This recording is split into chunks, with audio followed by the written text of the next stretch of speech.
In over 150 countries around the world, we are there. Sometimes publicly, in churches, large and small, gathering in houses of worship, schools, flats, and parks.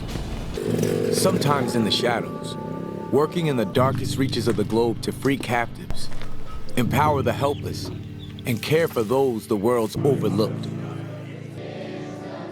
We may not look the same, sound the same, even think the same, but we're one movement, one tribe, compelled by the love of Christ.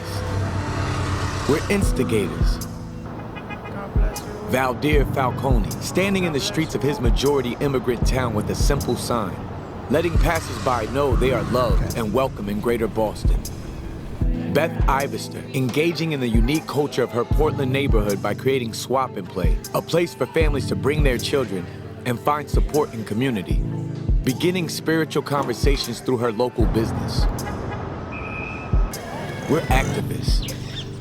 Brenda Keene, spending her days in the dusty slums of Nairobi, Kenya, pulling women out of unthinkable situations, giving them jobs, dignity, and a new identity in Christ. Juan Musquiz, overseeing a training center in Tijuana, Mexico, where former addicts, cartel members, and drug traffickers are trained as pastors before being sent home to their own communities, changing and saving lives in one of the most violent cities of his country. We're evangelists. Justin Matera, a Brooklyn-born and raised graphic designer with a passion for his hometown, starting a church in the heart of his city to reach a generation so easily swallowed by the glamour and pressure of New York, opening doors for those that have long since left the faith. Ihsan Özbek, leading the largest evangelical organization in Turkey, putting his life on the line daily to ensure his fellow Turks hear the good news of Jesus, ministering to the growing number of refugees in his country, and encouraging believers in closed countries throughout the Islamic world. How does such a diverse tribe exist? It started with our founder, Amy Simple McPherson, who took a very different approach from the evangelists of her time. She chose a message of hope over fear, preached to both the social elite and the down and out. She fought to destroy racial, gender, and socioeconomic barriers.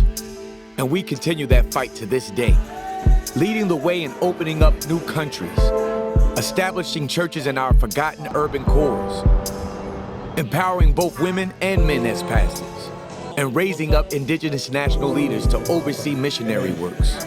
Amy utilized technology, media, and the arts to spread the gospel. She wanted to build a church that interfaced with contemporary culture instead of shying away from it. She envisioned a church that would grow stronger over time, always progressing, always centered around the Bible and its transforming power. And that spirit remains alive today.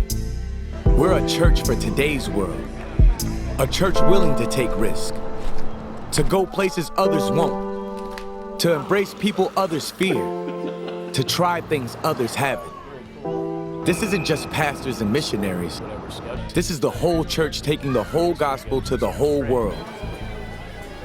And that means each of us, regardless of profession, talent, income, age, or gender, each of us plays a role in spreading the message of Christ to our world.